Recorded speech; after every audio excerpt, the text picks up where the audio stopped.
Hello, everybody, and welcome back to NWCL Beyond the Boundary. My name is Colby Donnelly, and today I'm joined by Ribblesdale Wanderers Cricket Club.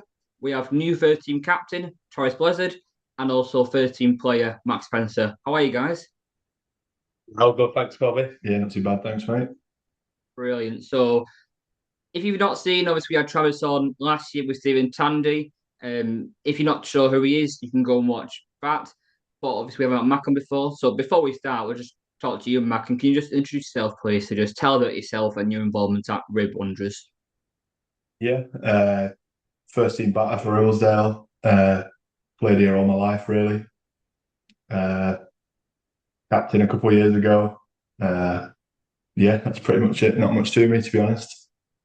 Brilliant. So, obviously, it's something big at the other Wanderers. I know you had quite a lot of captain changes, but in particular, Travis, you moved up from second team captain to now club captain as for the first team.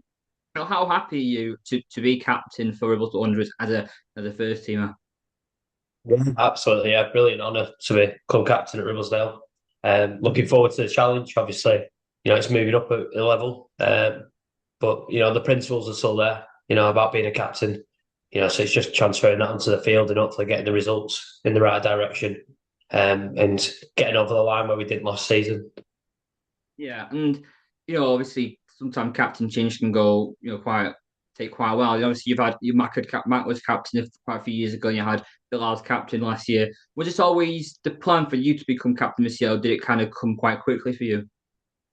I don't think it was a plan of the club. Um, It was no. I don't think it was ever like a plan anyway. I think Bilal would have stayed on ideally, but for his reasons he stepped down, and what left a bit of a void there. So I happily stepped into it and hopefully can take the form from the second team and hopefully win something with the first team as well this year. Yeah, and do you find any challenges for the role? Because it is quite similar to being a second team captain, and you're not dissimilar to that. But obviously, with new expectations, you're managing, pro and obviously amateur. It's high competitive. You're playing against some very good players and playing with very good players as well. Do you think there'll be any challenges for you coming to the season? Yeah, absolutely. I think there's challenges for every captain up and down the list. Every player in the first team's there because they're a good player. So everyone wants to be doing something. Everyone thinks they should be bowling or they should be batting in the top five. There's a lot more. I'd say in the first team, there's a lot more players that want to be doing stuff and want to be involved. Sometimes in second team cricket, lads are there to, they're quite happy to bat low order and not have a ball and have a day out with lads. Where first team cricketers, it's competitive. Everyone's there, to win, and they want to be involved in the winning. They want to score the runs. They want to get the wickets. So there'll be challenges, absolutely, but more than up for it. Definitely. And Mark, you get to play under Travis this year. I know how excited are you to play under him this season? Yeah, it should be good. Obviously, we've seen his work closely in the seconds, and you can't argue with the numbers and results there. He's been successful for the past few years, so yeah, it should be exciting. A couple new faces here and there, some younger lads coming through, so yeah, it should be an exciting season. Fantastic. So what we'll do, we'll just start off last season. We'll start off with your first team. It was a very competitive league. You narrowly missed out some promotion. I think you had a few games that like you played a few more games than others, and then I think Ashley Bridge and Barnsley came above you in the league, but you were only about 8 points off, I think. And obviously you were Hamer Cup quarter finalists. I think it was Reed, if I'm not mistaken, you got knocked out by. Yeah, How did you both make of the last season for the first, and just because you just missed out on getting promoted into the Premiership? yeah, I think we had quite an exciting team last year. We slipped up probably in a few games where we shouldn't have done. A few silly mistakes cost us quite a few points.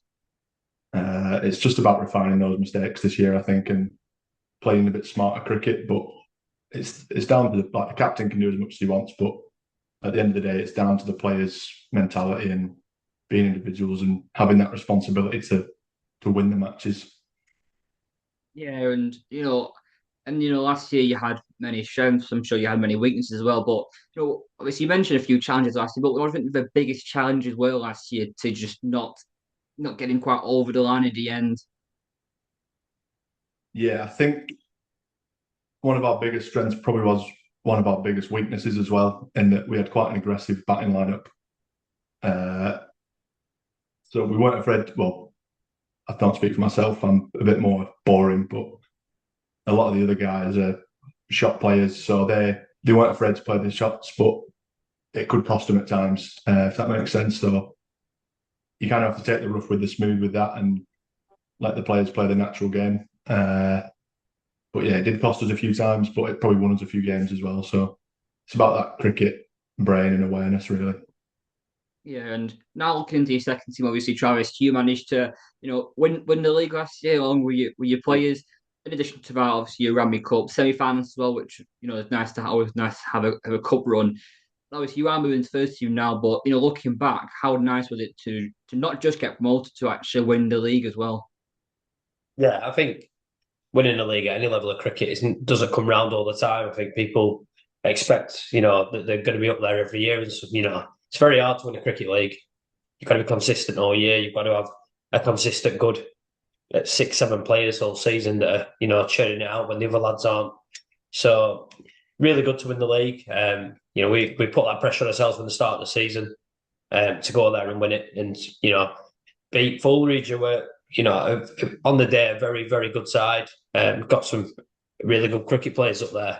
They could probably play in first team cricket. So they do have a couple of handy players. So it was good to beat them at home towards the end of the season to make sure we won the league. And then obviously the Rammy Cup, probably disappointed to get to the semi-finals, to be honest, losing Barrow Forward. Bit disappointed that we didn't go and get both. But something for the lads to aim for this year is that cup. So, cups are good to win. They're a good day out. Yeah. And if you go back to last season, obviously, when we did this interview, you mentioned a lot of juniors coming through into your seconds and thirds.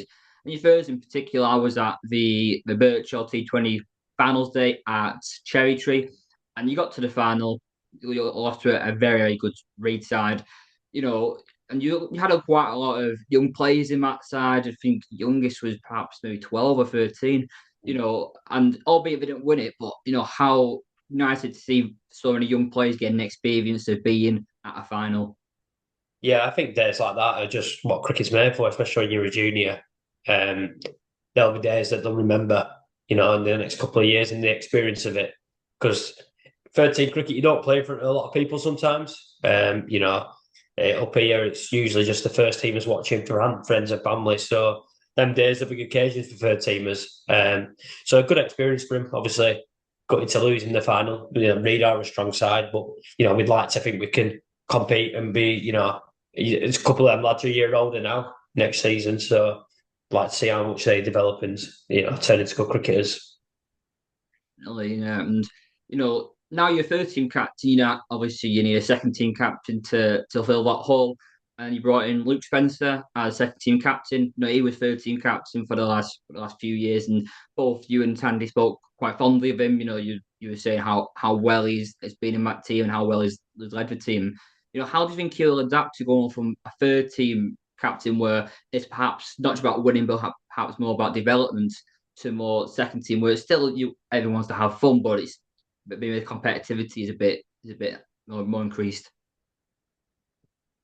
Yeah, I think he'll step into the role pretty well. He's been around the second team for a number of years now, so he knows everyone and he knows his game pretty well. And like we keep mentioning, we've got some good youngsters coming through that should help him throughout the season.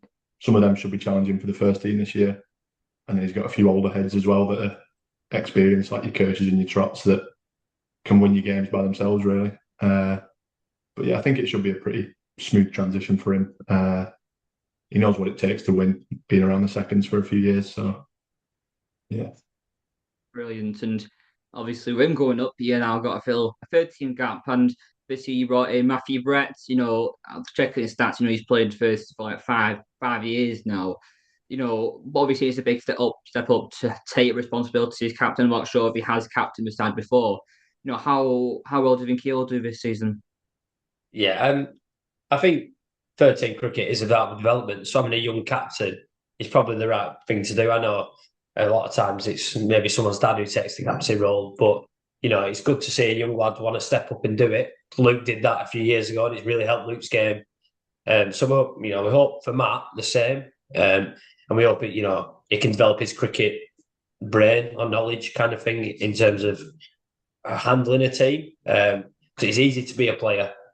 Sometimes it's easy to sit there and think, oh, I do this, I do that. But he's now got the baton. It's up to him what he wants to do with the team. He's got some experienced heads that'll stick with him. But there's a lot of juniors, and his main role, obviously we'd love it if he wins the league and wins a cup, but his main role is to bring them juniors through and give them as much exposure as possible in that development league. Yeah, and I'm sure a lot of your players in both your first and second would come through the Rib Wanderers junior rankings, perhaps the 11s, 13s, 15s, etc. But this season, do you see any players perhaps coming through the rankings and perhaps making a debut in first team? We mentioned Jack Fielding doing very well last season. Do you see anyone really coming up into the seconds or first and perhaps doing really well? Anyone impressed you over the winter nets or anything? Yeah, I'd go with Charlie. I think Charlie Windsor's, definitely someone who's going to be in and around the first team this year. He's a quick bowler. He can hit a long ball. He just didn't start cricket till he was about 14, 15. So his development's a bit different to the rest of the lads. But, naturally, he's got the ability. I think the more cricket he played, especially last year in the twos, being around people like Graham Kershaw, myself, Trots, and just, learning a bit more about cricket. It's not about trying to bowl the fastest ball all the time or hit the ball as far as you can. There is a bit more to cricket than that. But he's really impressed me in the winter nets. He's been away and done his own stuff as well, with his mates and stuff. So I think Charlie, definitely, Mikey Worthy's been in the first team for a while now, but he's still a young lad. And, he could have a break for a year this year. I'm hoping for. There's Matt Burgess as well with the bat. And then probably Jack Fielding to watch out for as well. So, there's some exciting young talent in Ribblesdale, but it's about getting that balance of exposing them to first team cricket while they're still developing and making sure we get that balance for them. Fantastic. And now looking ahead into this season, season starts next Saturday, the 18th. Can you talk about your expectations for the new season, new signings, pro and overseas news? I think in terms of new signings, we've signed a couple for like the second team. So we've got Brad Geelan from Clitheroe coming to join us to strengthen the seconds.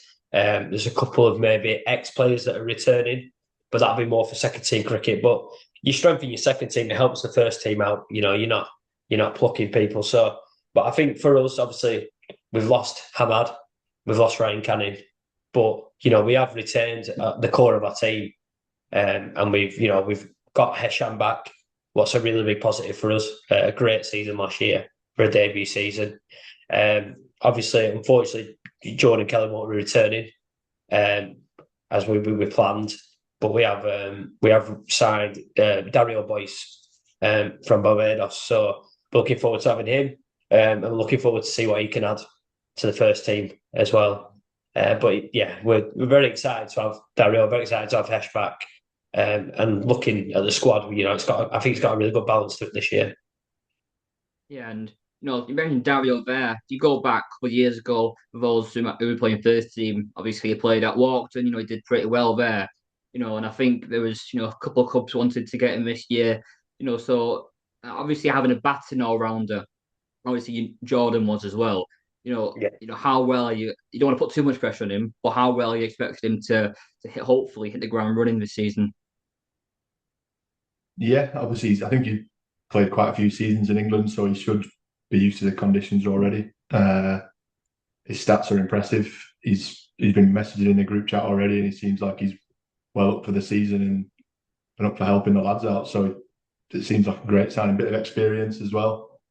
I think calling Jordan a batting all round is a bit generous, but he might argue otherwise. But yeah, I'm excited to have Dario. Gutted to miss Jordan because we all loved him, but yeah, it's for his own good.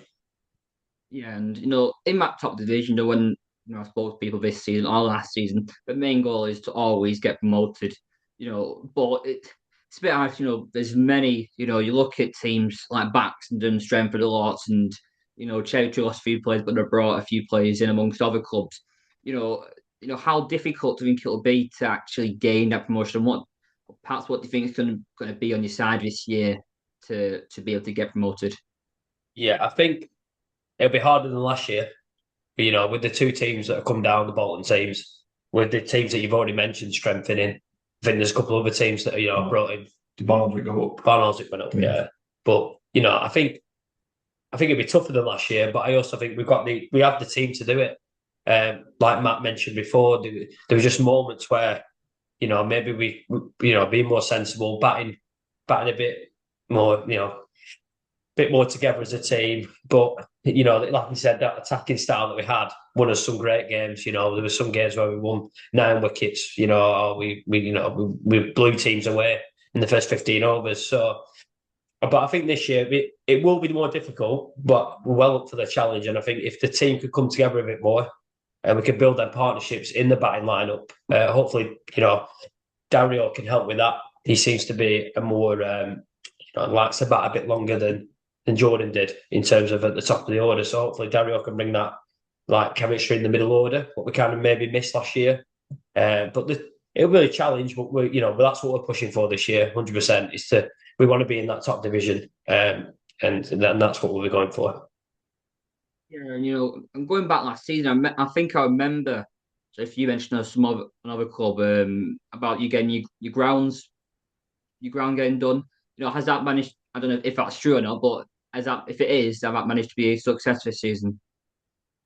I believe not. No, so we were trying to get the square redone.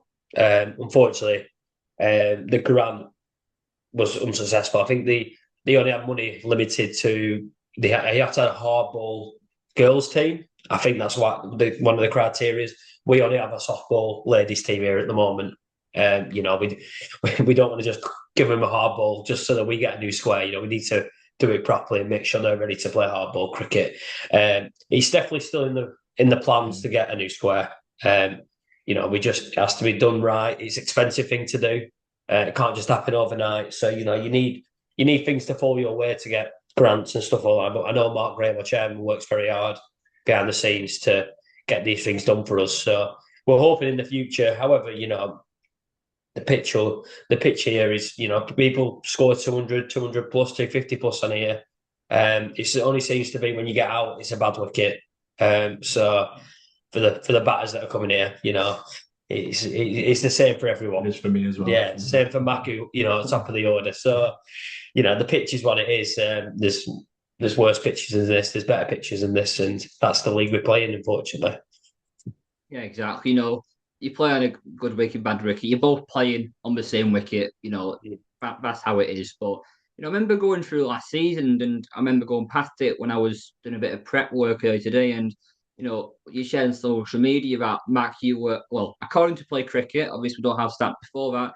You are Ribblesdale Wanderers Cricket Club's all-time top run scorer. About 6,000 runs.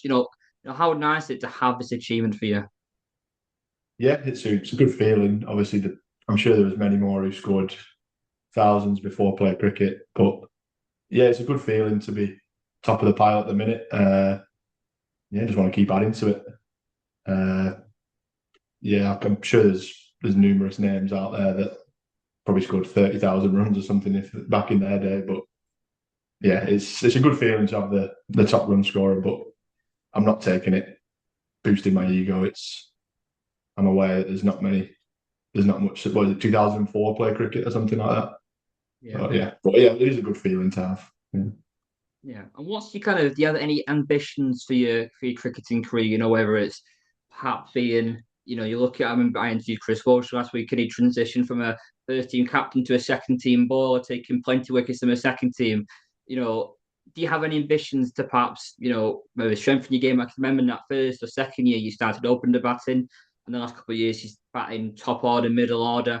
How do you think your games had adapted in the last few years, and perhaps where do you want it to adapt in the future? Yeah, I've been an opener since probably like 2016, 2017. And then I think I went through a bit of a rough patch of form, moved myself down to the middle order when I was captain, and it seems to have kind of helped my game a little bit. It felt a lot easier coming in when the ball was a bit softer and not nipping sideways. But yeah, I'm up for batting anyway. To be honest, I'll open the batting. I'll bat 5, 6, 7. I'm not bothered. But I think I see my game long term at the top of the order. Uh, but we'll see if Trav gives me the chance. Yeah, exactly. And that's always ideal, unless top of the collapse and you're coming in within the first 5, 6 overs. Obviously, not ideal. I see it happen plenty of times. But yeah, obviously coming down. Hopefully, the new ball shine is off, and you can play your game a bit more. And the game is a bit changed. If you're coming in 20 overs in, you roughly know where to stand, how you can play your game. Start is a bit different. Yeah, I think last year with the aggressive top order that we had, I think it worked quite well with me coming in at 4 or 5. Kind of, they'd play the shots and then I'd come and kind of bore everyone to tears and get a 30 odd, 40 odd at a strike rate of 50 or something. But it did work well with the balance last year, but we'll see. Yeah. The Joe Root innings for England, compared to everyone else playing baseball, he just stays in and does his job. I can compare that to you. I'll say that. But obviously the competitivity of the league, and we spoke about it last year. And you both, Matt, you playing first team, Travis, you playing second team. How do you feel the competitivity has been for the league? We spoke about before how competitive both leagues were. What's been your thoughts on them last season? I think every league went down to the wire, really, in terms of. I can only talk about, the league. Barnell's Wigan, Ashley Bridge went down to the wire. Yeah. Farmers, Social Circle and Reed down to the wire. If you look at it in terms of that competitiveness, then you can't really argue with it. When it goes to last weekend and no one's run away with it. If you look locally, like Lancashire League, Lower House, I think they won it in July. I know. So it's good to have these battles. It's good for teams to go deep and have their runs. I wouldn't mind if Ribblesdale Wanderers have won the league by July, but looking at the league, it's going to be. I think it is going to go down to them last 2-3 games, probably in both divisions, especially in first team cricket. The top division looks stronger again, and so does ours. So I think the league's got better every year in terms of the pros we're getting, the overseas, and then some of the signings some of the clubs are making from other leagues are really impressive. So I think this will be the best year so far coming up. Exactly. And you mentioned your last interview, obviously you were taking the role of social media last year. And I think anyone who sees it has been very good, during the winter as well, where many clubs actually just stay a bit more dormant on the social media when in fact you'd be pushing it, especially in the last month where you'd be advertising, getting people to the cricket club, Friday nights, 6-8 days before the season starts. You want people to start coming to the club, getting into the spirit, and you've done that quite well. And I don't know why it just sticks in my head. Obviously, you do match reports for your first team. I think you played a first team game last year. I remember Jordan Brickcliffe commenting on one of the posts. Apparently, you dropped a catch and you tried to put it as it was much harder than it was. But yeah, how are you thought of doing all the social media and the match reports last season? I think to be honest, the feedback from the match reports, because I do them for the first, second, and the thirds, because I want to make sure that everyone gets that equal exposure. It's good to do. Don't get me wrong, I enjoy doing it. It's time consuming, going through the games. Bit harder when you're not there, so sometimes you have to rely on play cricket or the stream if there is one. And then because I do them, I can put what I want. Was it Barnellswick? Yeah, it was Barnellswick. Yeah. And it was the overseas as well, but it was a tough cat. But yeah, so I can put what I want. But yeah, I enjoy doing it. I think going forward, social media and having a good. I said this last year, but having a good social media is a key thing about a club now. It keeps everyone engaged and keeps everyone knowing what's going on. And we've signed up to Frogbox this year, so we're hoping to have highlight clips of the games, so people can watch highlights of the games or certain people's innings or the 50s. So we are trying to build that side of things and make it more, accessible for people and people who might not have seen the cricket club before to come up with and join us. So it's important, and I'm going to carry on doing it, and hopefully, people enjoy the content that comes out. That's fantastic. Especially Frogbox. It's always good to actually see the clips of perhaps someone getting a century. You know, especially if I'm collecting clips together, it's so much easier to actually find it on Venno. Play cricket, MV player, however it's called. It's a bit, you know, it can be good, but other times it can be a bit dodgy when you're trying to watch the streams. But you know, streaming is obviously something that we want to keep going. Obviously, a bit of a challenge with the umpires, people showing umpires, which I'm sure everyone here, you both agree with this bit. It's not right, but you know, hopefully that will continue happening, and streaming will be really good in the coming years. But anyway, the last set of questions are the quick fire questions. Obviously, Travis, I got you last year to speak about your teammates, and that was really interesting. But this year, it's just a bit about yourselves. So, Travis, you can give your answers, and then Mack, you can give your answers after him. So, firstly, the best amateur that you've played with and against. Amateur with. Probably go with two. I'll go for longevity and consistency. I'd have to say Ian Brickliffe, just for the career that he's had and the years it spans. But in the few games that I did play, amateur-wise, it'd have to be Ryan Canning by a mile. He doesn't count. Does he not count? No, not having him. Not having Ryan Canning's amateur. No. Interesting. It's not the amateur when he's played 100 first-class games. No, that's true. Let's see. I'll stick with Ian then, I think, for me. Just trying to think. Ian obviously is the obvious choice. Andrew Needham, he'd be up there. Very good cricketer.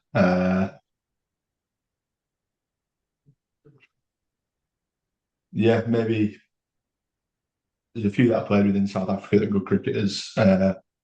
Kieran Grimshaw I played with a lot at juniors. Plays for Ribblesdale now, I think. Yeah, good cricketer. But yeah, probably Brits and Andrew Needham, my top two. Yeah, I wonder the best amateur that you've played against.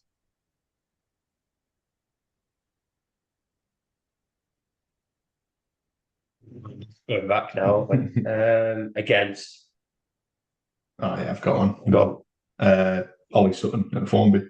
Yeah. He was phenomenal. Yeah. Ollie Sutton at Formby for me. We played him in is it Lancs knockout or the ECB knockout? ECB knockout, yeah. At their place, and they chased down 221 down, and he had a ton not out. It was just like phenomenal watching. Even as a fielder, it was spectacular. Right? Yeah. Yeah. Same answer for you, Travis, as well. Or... Against, well, I was there. I watched the Ollie Sutton innings from the side. It was great to watch. It was a very good game. Trying to think of some older ones that we might have forgot that we've probably played against in our time. I can't think of something really. Abdul Sadiq's a good player from Barnoldswick. Yeah. Against him back in the day. And his brother. I think they signed him halfway through last season, Barnoldswick. And I think he was in Team of the Week every week. He was. Yeah, he's a good player. And his older brother is a good player as well. Hits a ball as hard as anyone I've seen. They'd be up there. Jack Dewhurst. Yeah, Jack Dewhurst. Yeah, Jack Dewhurst at Clitheroe. Yeah. Very good cricketer. Yeah. And then obviously going back, probably looking at Josh Marquette. Yeah. At Clitheroe, quick bowler. Quick Australian. Yeah, ridiculous player to play against. Even when he was 50, he was still chucking him down and bouncing you out. So yeah, probably someone like that, Josh Marquette or Jack Dewhurst. Yeah. At Clitheroe. Brilliant. And your favourite cricketing memory? I'll go first. Mine's the T20 finals day. Was it 2021? Yeah. Was it 2021? We beat Settle at Barnoldswick. Brits defended 2 off the last over of the game. And it wasn't dark. I don't care what anyone says. It was light. But yeah, the winning that T20 final was a special day. Yeah, for me it was the day before. So winning the Lawrenson Cup, even though I won the league title last year, I think there's something special about a cup final win. You can win the league. Well, we won it at lost that way, about 3 people there. But winning the cup final with your fans there, your first teamers there, and everyone won it. So for me, yeah, the Lawrenson Cup final was the first trophy I won coming to Rib.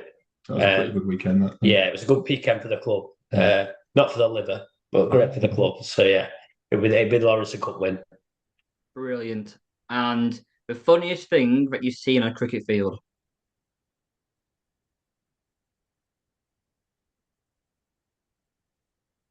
Uh, Can't be me.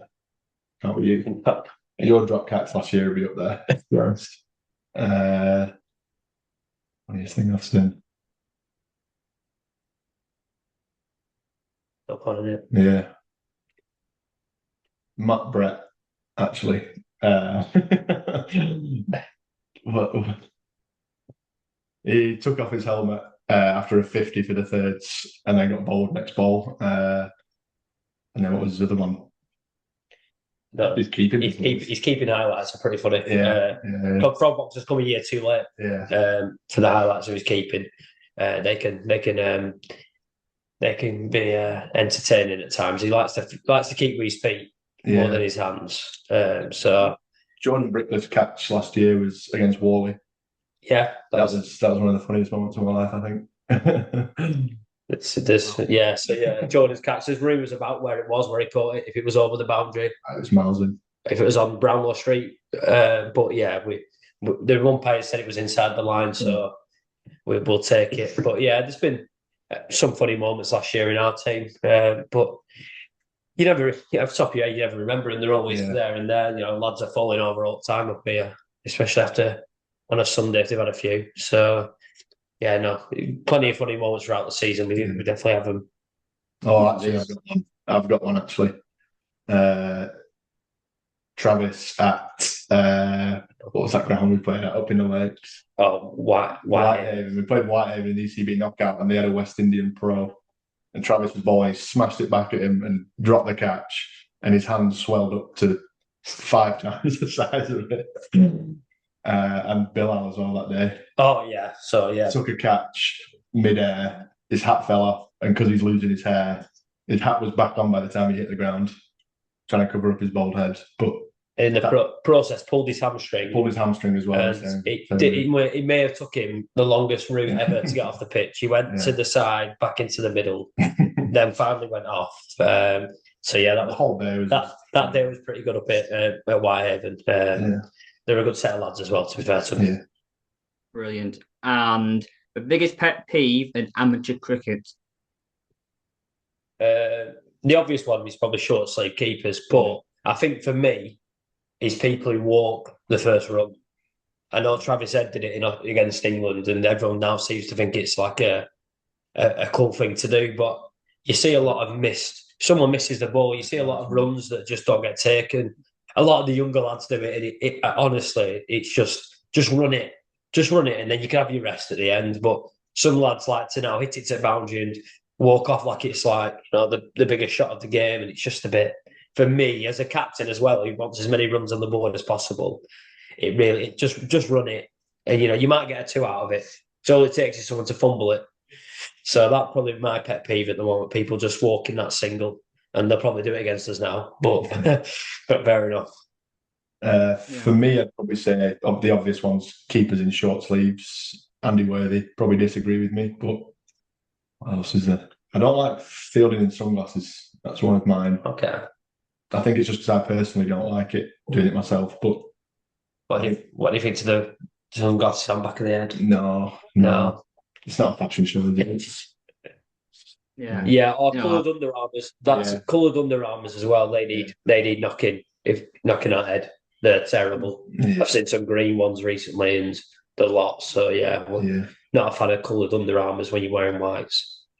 Yeah, especially like the one the glasses. I don't play anymore, but I can't see with them glasses. And when you mentioned about not running the first one quickly, I think I played against a few teams like Horwich Cricket Club quite a few years ago now, and you had 2 young lads at the middle running 2s and 3s, and I'm like, it puts you under pressure, doesn't it? It's very difficult to navigate, and if you do that, it's obviously brilliant. But I say one last question: is there any maybe pro or amateur that in the Northwest Cricket that you would like to face? I don't know if you face Jamil Stewart perhaps at any time. Is anyone you want to face in the future? Jamil's a special player. Yeah. I think luckily we've got him fairly cheaply each time we've played him. He's not gone big against us as of yet, touch wood. I like Little Levers Pro. I've seen him play in South Africa, and he's a special player.